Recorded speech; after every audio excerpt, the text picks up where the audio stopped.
Hey, this is Brooke, functional medicine dietitian specializing in fertility, and this is the Fertility Dietitian podcast, where I help you uncover the barriers that are preventing you from optimizing your fertility and teach you how to work with your body to finally take home a healthy baby. Each week, I will be diving into different topics on fertility and sharing my perspective on physiology, metabolic health, nutrition, and lifestyle approaches that have helped hundreds of couples get pregnant even after years of heartache. My goal is to empower you with the knowledge you need to take back control of your fertility. Happy listening. I am so excited to share another very special client story. Meghann and her husband trusted me to help them uncover the barriers that were leading to recurrent loss when their doctors were constantly blaming her age and pushing IVF as the only option. They trusted the process, and we were able to put all of the pieces together. Meghann is 26 weeks along with a healthy baby boy at 41 years old, no IVF needed. I hope you find inspiration and hope in her story. Hello, and welcome back to the Fertility Dietitian podcast. Today, I have a very special guest, Meghann, who I had the pleasure of working with. So she's here to share her story today. She does have a story of recurrent loss, which I know, unfortunately, so many of you can relate to. So I hope that you find her story inspiring, and I hope it gives you some hope on your fertility journey as well. Hi, Meghann. Thank you so much for being here. Hi, Brooke. Thank you so much for having me. I feel really honored to be here.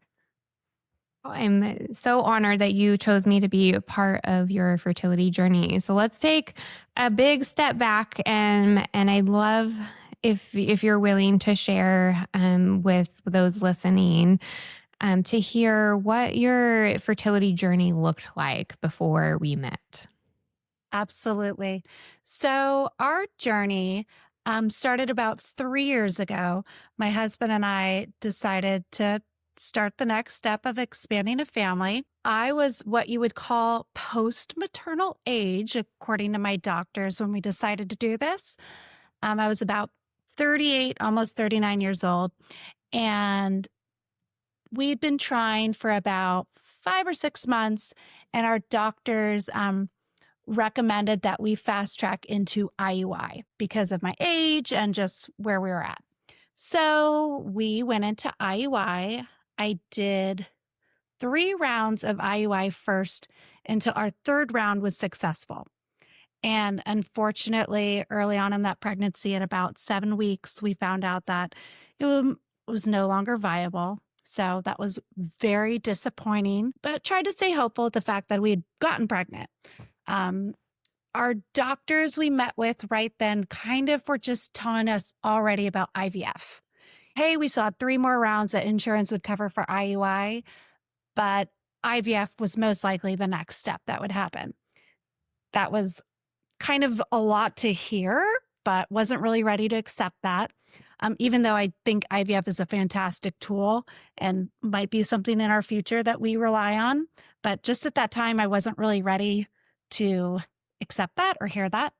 So we went back to IUI probably about 3 or 4 months after our loss. I kind of had to wait for my cycle to regulate and just kind of grieve, and then felt ready to start that back up again. So we had 2 more unsuccessful rounds of IUI, and I just needed to take a break. I needed to stop, like, my mental health. Just, it was taxing on my body. I felt like my cycles were all out of whack. And that's when I talked to my cousin, shout out to Caitlin, who had worked with you before and just spoke so highly of you. And we were ready to try anything. Again, our doctors were pushing for IVF, and my husband and I were not ready to take that next step, either financially or just mentally. And so we decided to reach out to you, Brooke. And so that's kind of the backstory of where I was up until we sat down with you.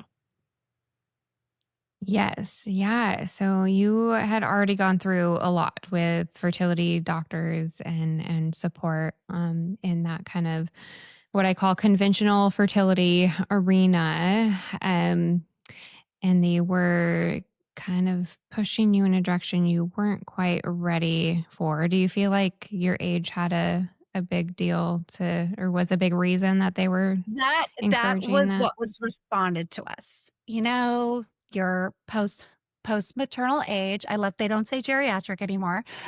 So it was everything was your post-maternal age. This happens. Hey, you know what? 50-50 chance.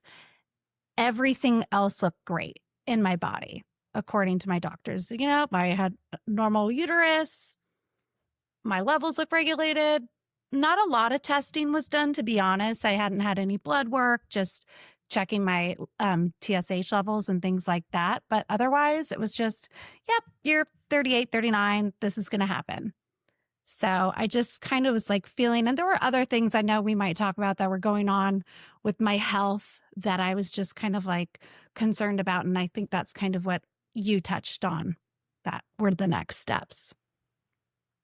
Yeah, yeah. So once we talked, and you guys were ready to make the next step and invest in the Master Your Fertility program, I guess what made you take that next step after we spoke? What did you feel like was going to potentially be different about working together?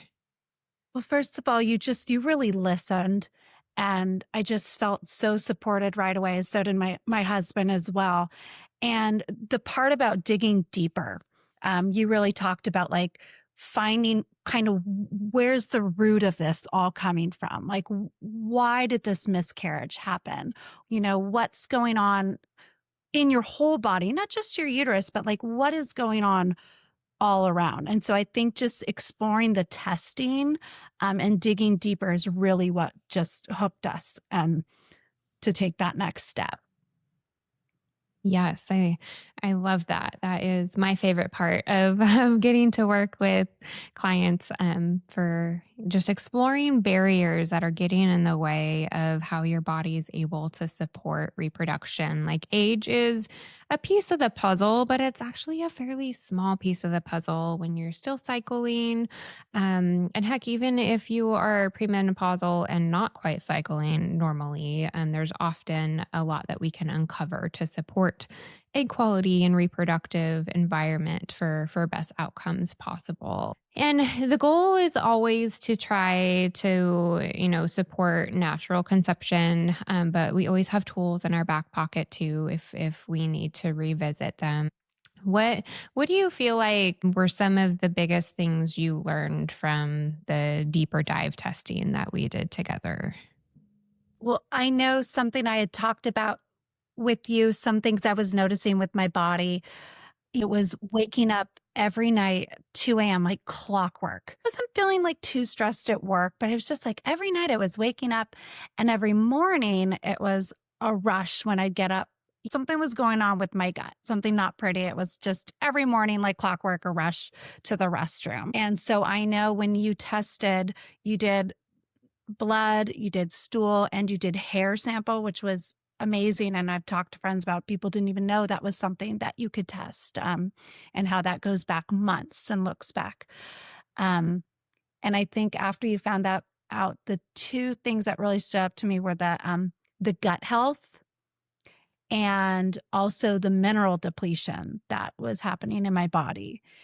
And those were two big shockers, and just how that was connected to my fertility. And that was something we had no idea about. So that was just so eye opening. And you giving us the tools and the diet and the supplements and supporting that and kind of tailoring a little protocol or a little, I'm trying to find what the right word is, but created something that we could follow. And that really supported those changes that we saw. Yes, definitely.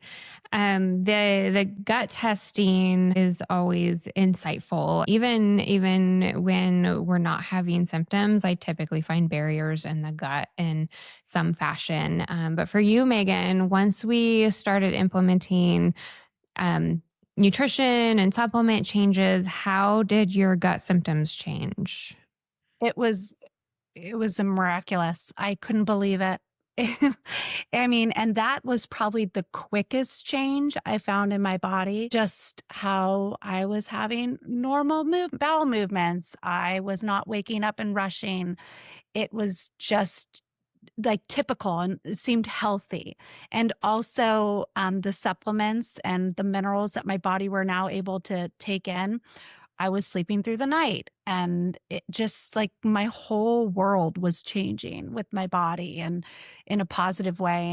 And I feel like too that also really helped with my cycles. And I was almost able to my cycles became clockwork, like cervical mucus that you talked about, all these things I was starting to see as a result of my new diet that you'd helped me with and the supplements and just all these changes. Yes, I love that. The gut is such a major foundation. Like if we are not digesting and absorbing our foods or even our supplements appropriately, we're not getting the tools or the resources in the form of vitamins and minerals to support all things hormonal health. And fertility is such an energy intensive process. So, like reproduction as a whole, like that whole environment requires so much energy. So, if we're not able to get the resources to create that energy from our food because there's barriers in our gut, there's going to be all sorts of barriers to how our body's able to support fertility. So, those symptom changes are really fun to see because, like you mentioned, they happen pretty quickly. And it can be really reassuring that things are on the right track as far as how your body's able to support fertility again. You also mentioned the hair testing. So, with most of my clients, I'm doing HTMAs, which are hair tissue mineral analysis tests, which is a deep dive look into mineral status inside our cells. And that is really significant for fertility because they play a major role in energy production in every cell in our body. And because fertility is such an energy intensive process, if our minerals are off, energy is going to struggle, fertility is going to struggle in one way or another. And on Meghann's initial hair analysis that we did, we were seeing a lot of depletion and a lot of stress can result, like internal stress can result from a large amount of depletion. So shifting the gut to get more absorption of nutrients from the foods and supplements that she's taking in was a really big piece of the puzzle for her next steps for Meghann. Meghann, how on like a day-to-day basis, how much time do you feel like these changes took? Do you feel like they took a lot of time or they became kind of habits It pretty became a quickly? habit. It became, I think, the initial just grocery shop, the first time I was like, "Okay, I really have to shift some things," and I really wasn't eating, I wanna say, unhealthy, but I wasn't getting the same amount of the amount of protein that I should be getting every day.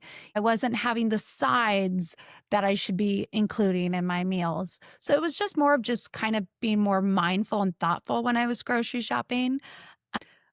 But and just my work as a teacher lent itself to I'd wake up and just have a nice breakfast. Whereas before it was running out the door just with a cup of coffee. I was skipping breakfast. That was something that we talked about was that needed to change. So just sitting down, being mindful of chewing, taking my time, having a nice full protein breakfast. At lunch, I had my lunch all ready to go and then dinner. And so it became a habit. And it's a habit that even now my husband and I have carried on post working with you. And it's something I think I'll carry on the rest of my life. It just like, why haven't I been doing this for longer? I love that. It should be sustainable. It should absolutely be sustainable. You can get amazing long term benefits from all of those changes. So that is awesome. Um, All right. So you started implementing these changes and started seeing some improvements in your gut and your cycle changes, which eventually led to a positive pregnancy test. And tell us about that first positive pregnancy test that you had after we started working together. So that happened. We had started working with you in the, I want to say the winter, December. And that following early fall, we got a positive pregnancy test. We couldn't believe it. After all those years of trying on our own and then failed IUI, a positive IUI, just like boom, working with Brooke for like 6 months and we're seeing a positive pregnancy test. So that was, we were so excited. And then, unfortunately, a few months later, we found out that we had another loss. This time around the same time, 7 or 8 weeks. So again, a lot of disappointment. But as I'm sure we'll talk about, working with you, we found out a lot more information about that loss. Yes. Yeah. Yes. So we did some early blood work with that pregnancy. And we learned that your thyroid was not responding very supportive, or very in a very helpful way once conception happened. So you needed some thyroid support, right? Yes. Moving forward. And so you were able to get on medication to support your thyroid. And then what happened? Yeah. And one of the things I want to mention is, first of all, Cooper and I mean, we believe in medicine. We trust our doctors and have had wonderful relationships also with our doctors. However, after that second pregnancy, while working with you, you were the one that recommended that we need to ask for blood work on my thyroid, my TSH, my T4, HCG. That is not something that was offered to us in my first pregnancy, nor was it mentioned to us in our second pregnancy. So you really taught us and showed us how to advocate for ourselves. These were things that I did not know that I could ask for. And our doctors happily did it. But it's just, I had to ask. So that was something we weren't even sure about. So we asked for those. And as you mentioned, our levels or my levels for my thyroid had skyrocketed as soon as I got pregnant. And they put me on levothyroxine, and it came down a little bit because we retested, but it didn't come down much. So after our loss, when we spoke with the doctors, they didn't really touch on the thyroid when we asked about that. They were just, again, you're now almost 40 years old, or I was 40 years old at the time. And everything kind of came back to my age. And so throughout this whole process, too, that has been on my mind. And I know I brought that up with Brooke with everything is like, I'm too old. Am I too old? Am I too old? And you were just so kind and reassuring and supportive of just reminding us of like, that's just a small piece. Like this isn't just about age. There's so much more this is about. So again, IVF was the next step that was recommended. And just my husband and I just weren't ready again for that. It didn't seem like it was the right fit or the next step yet for us. So I stayed on levothyroxine. They increased my dosage a little bit and we just kind of moved forward from there. Yeah. Yeah, that is such an important point. Thyroid is not standard to look at early pregnancy, but I highly recommend for anybody listening to this, if you have struggled to get pregnant for some time, or if you do have a history of loss, get early blood labs. Like as soon as you find out that you're pregnant, make a phone call, get them scheduled. Thyroid and progesterone are two labs that are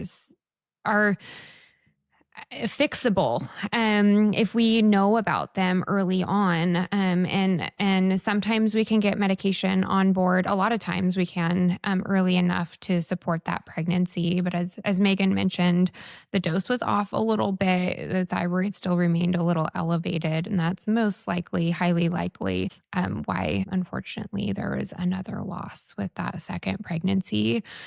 That armed us with more information for how to support her moving forward for another pregnancy, which did come.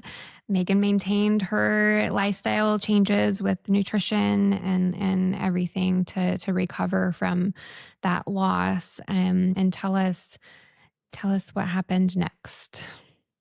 So that was our on about that happened. We found out in December that pregnancy was no longer viable, and we most likely as a result of the thyroid imbalance. And when I had had my first miscarriage, it had taken about, like during IUI, we were not yet working with Brooke. It took about 4 months for my body to kind of regulate and get back on a cycle that deemed in my mind like in a normal, typical cycle, even though it probably was not.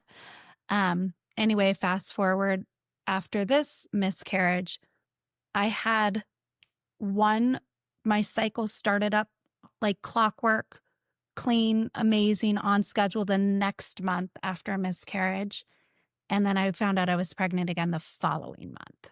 So within 2 months, less than 2 months, I was pregnant again. And I think that had everything to do with all the work that we'd been doing with Brooke and just regulating my body, getting my thyroid under control now, and just finding these little pieces and putting them together. But I just could not believe how my cycle was just right back on track after something like that. Yeah, that's amazing. That recovery time speaks volumes to how safe your body was feeling and how nourished it was feeling, to pick right back up and be ready for supporting a pregnancy again. So you were already on the thyroid medication that Yes. was being monitored. We were on thyroid. We knew this time to ask right away, as you'd advocated for us before. So we asked for early blood work. Our doctors were like, sure, no problem. We got all that same blood work. And this time, I know this is probably hard for a lot of people to hear, especially who have gone through this, but we found out probably within at 5 weeks, I started to miscarry naturally. Um, and we were just like, what? I had a blighted ovum and we were devastated. And I was just starting to think, my doctors, oh, this is what happens when you're 40. It's 50-50 chance and my egg quality and all the same things that I'd heard before. And they just wanted to continue the conveyor belt of the next step is IVF. Like, we got to go. This needs to happen. And my husband and I were just talking, like everything we work with Brooke. I'm like, there's got to be we keep getting pregnant. There's got to be something missing. And as Brooke, you had mentioned how important it was to have thyroid and progesterone tested. And that is not yet something, our progesterone, that had been discussed with our doctors. As there's one more step in the story, but that once again was not something that had been tested. And my thyroid was still not where it needed to be in this third pregnancy loss. So we were still looking at that, and we kind of sat back down with you after that third loss. Yeah, yeah, and I think we kind of agreed on being on progesterone the next time you got that positive pregnancy test, which progesterone definitely can support the pregnancy. It can also support the thyroid too, and supporting like that thyroid medication and working a little bit more efficiently, since that had kind of continued to not balance out completely with the last two conceptions. So I'm trying to remember. Was it at that point? Did we do some retesting No, we had too? retested Was it? in between, I think, my first after my first. First, okay. We had done retesting before I got pregnant with you my first time. I wanna say I retested Okay. in that summer, and we'd found a lot of positive changes with my gut, my mineral intake, everything was, like, leveling out. And then we set so after this 3rd miscarriage, once again, I had the following month, my cycle was right on time, cervical mucus like, we couldn't believe how quickly my body bounced back, and the following month after that, I got another positive pregnancy test, my fourth one, and that's when Yes. we wrote to you. I was like, "Brooke, I can't believe it. I'm not gonna believe this. I'm pregnant again." And you said, "Go in right now, get your thyroid, get progesterone." And we asked for progesterone testing and our thyroid testing, and our doctors happily complied, and they got me on progesterone right away. And here we are now. Here we are now. How far along are you, Megan? We are 26 weeks with a healthy baby boy on his way in February. So Yay. it's amazing. It's been a really difficult journey, but having you, I can't say it without probably getting emotional, but you have been such a vital piece in all of this. And my husband and I talk about this. If we had not worked with you, this would not have happened. Like it could have just continued on, or it could have happened through IVF, but this happened naturally. I just had my 41st birthday this summer. I have had a very smooth pregnancy. We were able to travel this summer. Like we're still doing things. And I know one of the biggest things you said throughout all of this was just about finding joy still and every day and having that joy. And that's something that we've really held on to through all of this. And just having you advocate for us and just how it's been so supportive in the mental health piece through all of this. But it's amazing how you've helped put this puzzle together and helped us get where we are today.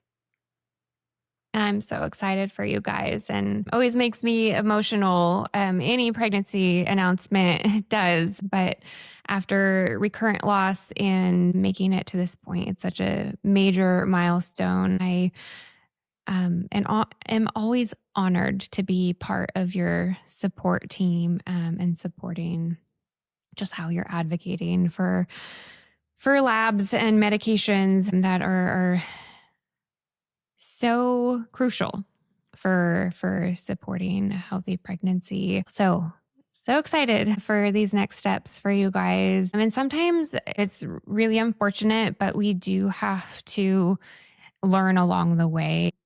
Megan talked about all the positive changes that she was seeing initially when we were working together, but it wasn't until that retesting period and then following that retesting period that she got that BFP, that positive pregnancy test after we had worked together that allowed us to gather even more information about how her body shifting. All sorts of things shift during pregnancy. And sometimes it takes some time to figure out what exactly the right support is going to need. So egg quality had definitely changed. Reproductive environment had definitely changed in such a positive way to allow Meghann to get those positive pregnancy tests continuously after we had worked together. And then once those last puzzle pieces were in place at the right doses together, here we are. Here we We are are. Healthy baby boy on the way. Do you have any advice for other women or couples that might be in a similar place to where you were before we started working together? Yeah. I mean, it's a difficult club to be part of, having a loss, but when people say you're not alone, you really are not. I mean, I am blown away by how many women have been up have had a loss and experienced loss and just, It's not something you really talk about, but just knowing that you can get through it and to not give up and the hope that there is. And also just really be an advocate for yourself. Just that's something you've really taught me. And again, we trust our doctors. Our doctors have been great, but they're kind of just focused on what they're experts on with your body. And just there's so much more I've learned of just how connected everything is, and just even the mental health piece of having somebody to talk to who's been through this has been really helpful for myself. And just working with you just every time, just the hope that you had of, nope, we're moving in the right direction. And just whenever I'd start to get, oh, maybe it's just not meant to be. And you just picked us back up like, nope, this is going to happen. Just hold on. And it did. Yes. So inspiring. And don't give up or fall into the trap that it's all about your age as something I would add to that. I know Meghann Right. has mentioned that a couple of times through this conversation that her providers were kind of stuck on that age piece. It makes sense, statistics as a whole, but I see all the time women that have better fertility in their 40s than they did in their 30s, just based on how they're nourishing their bodies, how much more aware of what's going on in their body they are, and having the tools to shift that can make all of the difference in how your body's supporting reproduction as a whole. And we didn't talk much about this, but Megan's husband was very supportive and definitely a big part of this too. He made his own changes and supported his fertility. It always takes two, so we can't forget the male side of the puzzle either. So if you are listening to this and your partner is not quite on board with making those changes, is definitely a big area to change on that side as well. One last question. What would you tell other women that might be on the fence of taking kind of a more alternative route and maybe exploring the nutrition and lifestyle areas more for fertility? Do it. I mean, it's you're nothing but good changes are going to happen. These are changes also that we've implemented for the rest of our lives. And these are changes I'm hopefully going to carry on with our expanding family. And financially, this was not a big financial stressor comparatively to IUI, IVF. This is something, definitely try this first and find out what those barriers are, like you said. And, that's even more information if you need to take the next step to IVF. But this is such, I wish we had done this first before even IUI. Or I just wish I would have done this first, even if I had not been trying to actively get pregnant, just to change these positive things. And my body is so healthy now. And I've just been sleeping through the nights and having regular bowel movements. And it's just been such a positive change altogether. I love that. For some reason, I just remembered this, but were you having nightmares before as Yes, well? I was. I was having nightmares. And that was something that, like, every night I'm like, what is something that's wrong with me? And you explained how my body even was just basically in fight or flight because of my mineral depletion. And it made sense. And those nightmares like have gone away.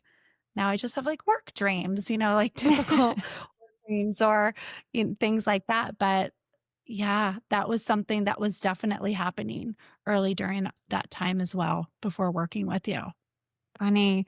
Funny. Yes. So I love that. The Master Your Fertility program that Meghann worked with me through is my private coaching program. And it is an investment, but it is an investment in your long term health as well as your fertility. And as Meghann mentioned, these are changes that are meant to be sustainable and support your day to day, hopefully getting you that healthy baby too. And I love to hear that you're thinking about how you're going to pass these changes on to your baby boy who will be here shortly after the holidays. So generational health is definitely starts with that preconception phase and makes such a big difference on the lifelong health of your tiny human, even before they're here and able to actually implement those habits themselves. So it's super, super exciting. And Meghann, thank you so much for being here and sharing your story. I know it's going to be so helpful for so many others that are experiencing or have been experiencing a similar journey with recurrent loss.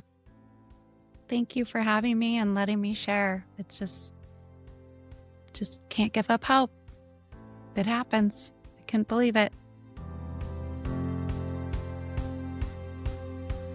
Thank you for listening to this episode of the Fertility Dietitian podcast. If you enjoyed it, please leave a review to let me know what topics you want more of or less of. If you want to keep learning, subscribe at Apple Podcasts, Spotify, or wherever you listen to podcasts. Check out my website for more info on my private coaching program, Master Your Fertility, or my membership community, Fertility Blueprint. And don't forget my digital store. Come say hi on YouTube and Instagram. See you in the next episode.